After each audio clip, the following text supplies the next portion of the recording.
Bienvenue à ce bulletin d'information. Tout de suite, les grands titres. Le Rwanda appelle la communauté internationale à ne pas rester les bras croisés face aux discours de haine et d'idéologie génocidaire propagés par les républiques démocratiques du Congo envers les Rwandais.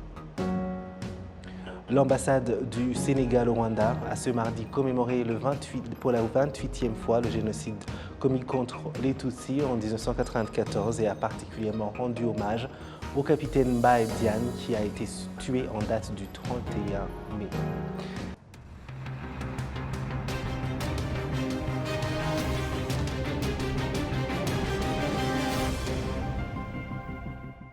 Encore une fois, bienvenue chers téléspectateurs de la télévision rwandaise. Je suis David Carmel Ingabire et c'est une joie de vous retrouver.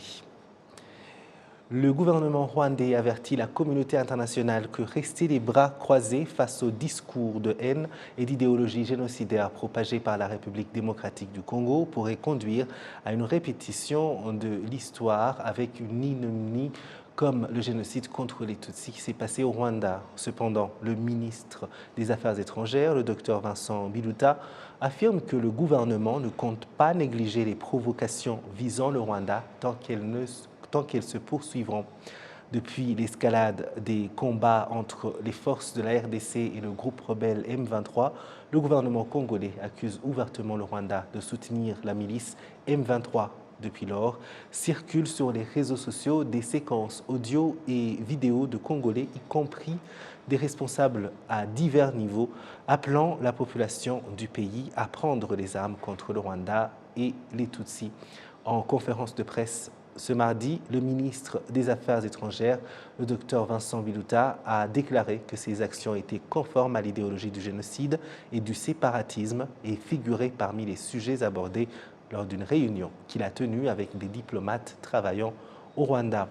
La semaine dernière eut lieu un attentat à la bombe en provenance de la RDC près des secteurs de Kinigi et Nyange du district de Musanze et un autre du même genre avait eu lieu le 19 mars de cette année. Le Rwanda affirme également que 2 de ses soldats ont été capturés par les FARDC en collaboration avec les FDLR. Cette semaine, le ministre Biluta a déclaré que ce qui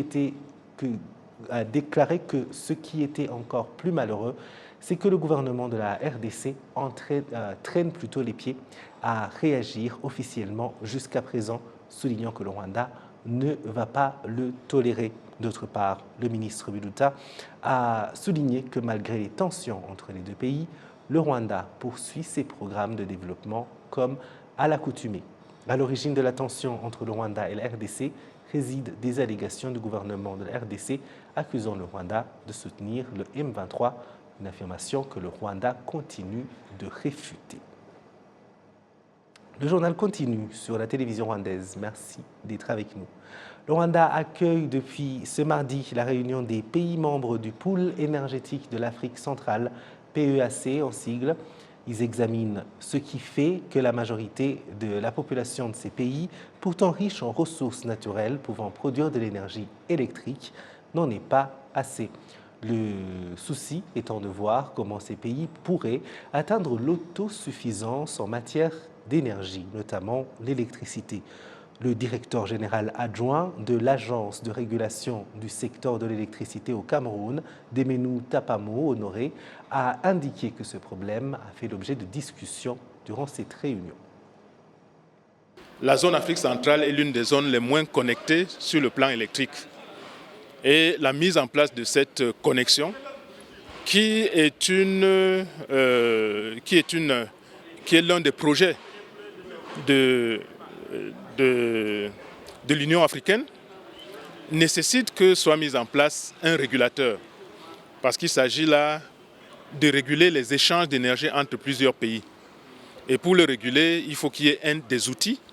Des outils, c'est d'abord les textes, mais c'est aussi une institution qui va permettre de régler les problèmes, comme les problèmes en ce qui concerne les tarifs, les problèmes en ce qui concerne les normes et les problèmes en ce qui concerne les litiges. Parce que quand il y a des échanges d'énergie, il peut effectivement y avoir des litiges entre 2 ou 3 acteurs. À ce moment-là, il faut un organe qui puisse être là pour gérer ce genre de problèmes.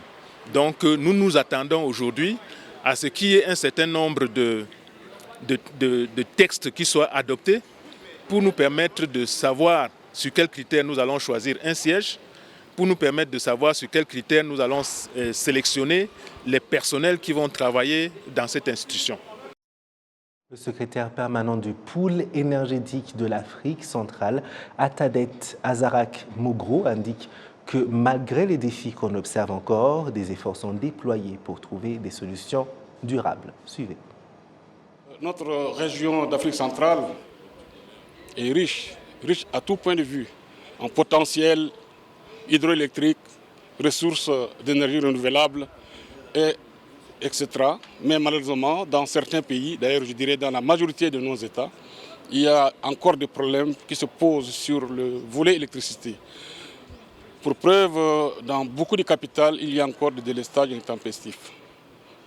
Il faut reconnaître que des efforts sont faits, cependant, depuis ces 10 dernières années. Il y a des pays qui ont fait vraiment beaucoup d'efforts, tels que le Rwanda, tels que l'Angola, tels que d'autres pays, je citerai la Guinée équatoriale, tels que le Cameroun et même le Tchad. Mais ce n'est pas encore suffisant. Donc nous sommes ici, pendant ces 3 jours, nous allons valider les documents qui ont fait l'objet d'une étude financée par la mission de l'assistance technique de l'Union européenne auprès de notre institution. Et nous allons donc opérationnaliser, adopter définitivement ces documents, ces différents textes, afin que la Commission régionale de régulation de l'électricité de l'Afrique centrale soit opérationnalisée. La création d'un marché régional passe indubitablement par la mise en place des textes juridiques, réglementaires, institutionnels. La COREAC fait partie de ces institutions, fait partie de ces je dirais, institutions de base pour la création d'un marché régional. Vous savez, la position de notre sous-région fait que l'Afrique centrale est le cœur de l'Afrique. De par sa position géographique, nous touchons les 4 autres pôles. Donc, si nous développons bien notre capacité de production d'énergie électrique, nous allons alimenter tous les autres 4 pôles. Le directeur général à intérim de l'Office rwandais de régulation des services publics, RURA, Deo Muvunyi, indique que ce bloc est un marché important d'achat et de vente de l'électricité. Les participants à cette réunion de 3 jours vont convenir sur le lieu où sera érigé le siège de cette organisation qui comprend 14 pays dans le Rwanda et la plupart souhaitent qu'il puisse l'abriter compte tenu de son expérience dans la distribution de l'électricité.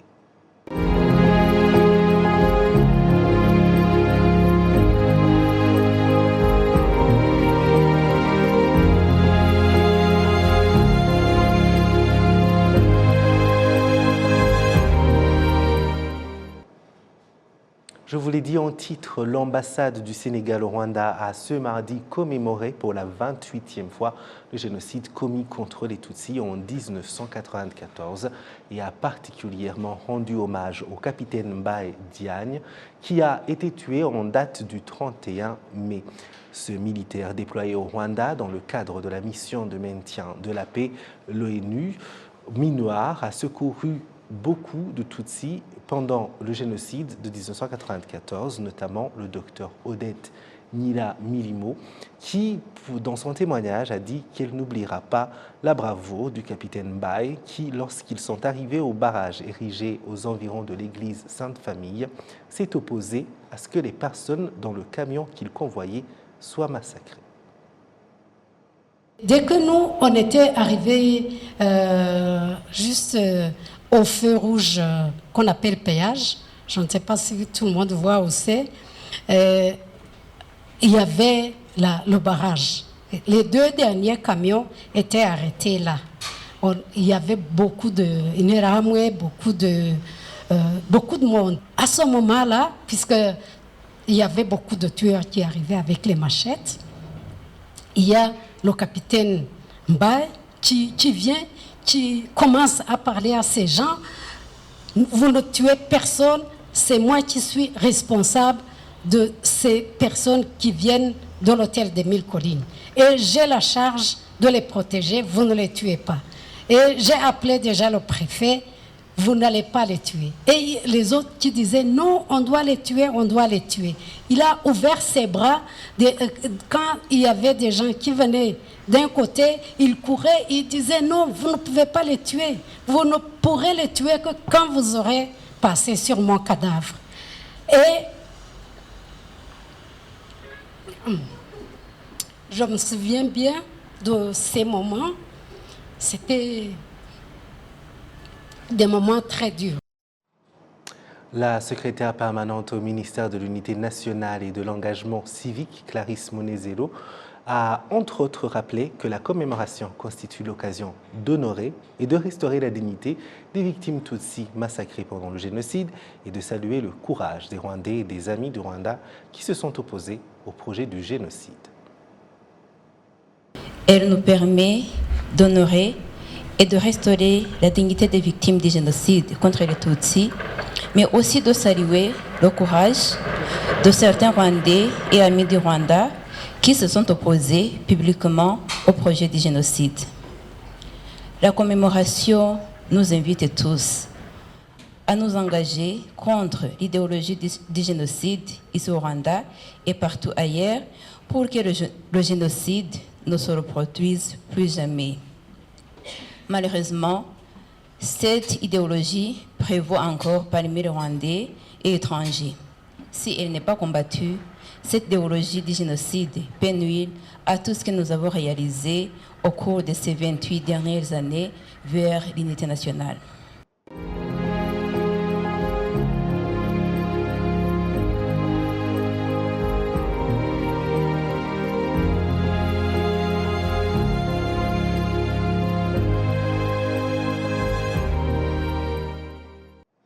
C'est le journal qui continue sur Rwanda TV. Merci d'être avec nous.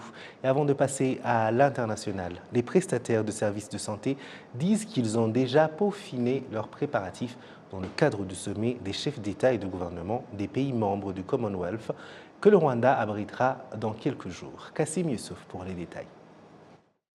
Les préparatifs dans le domaine de la santé sautent aux yeux par le matériel sophistiqué que les hôpitaux se sont dotés par des infrastructures et l'hygiène à milieu hospitalier. Certains ressortissants étrangers qui bénéficient des soins médicaux au Rwanda félicitent la qualité des soins sanitaires qui leur sont octroyés. J'ai constaté que c'est merveilleux. J'invite les gens à venir visiter le Rwanda pour se rendre compte eux-mêmes du développement du secteur de la santé qui permet aux Rwandais d'avoir accès au Rwanda à tous les soins dont ils ont besoin. On voit bien que les activités sanitaires ont progressé. Regardez comment les infrastructures y relatives ont été augmentées et sont à un niveau satisfaisant. La petite chose à corriger concerne le service d'accueil qui semble ralentir le rythme et il faudrait voir comment bien ordonner tout le processus.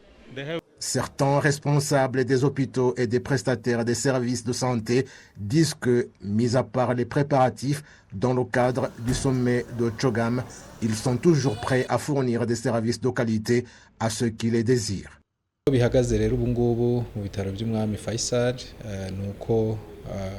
La situation actuelle est que les étrangers ont commencé à venir à l'hôpital Roi Faisal pour différents services.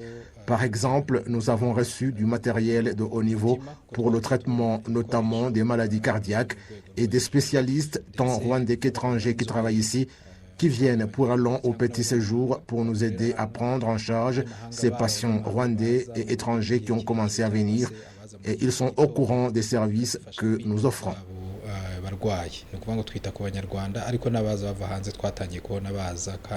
Des experts dans le domaine médical estiment que la prestation des soins de santé a progressé de telle manière que personne, qu'il soit rwandais ou ressortissant étranger, n'aura d'inquiétude à propos de la prise en charge dans les hôpitaux.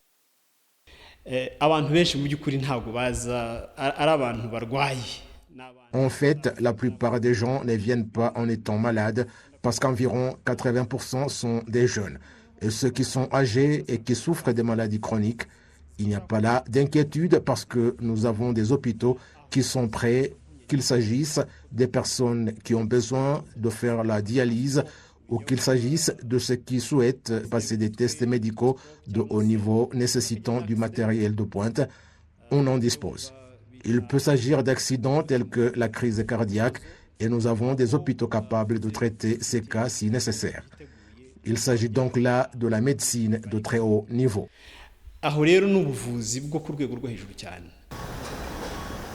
Le service d'ambulance est l'un des départements qui interviennent en cas d'urgence. L'on compte au Rwanda 330 ambulances, dont 18 sont particulièrement réservées au sommet de Chogam.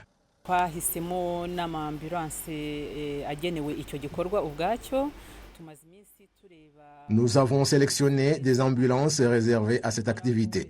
Depuis un certain temps, nous examinons s'il n'y a pas quelque chose qu'on peut faire, quelque chose qu'on peut améliorer.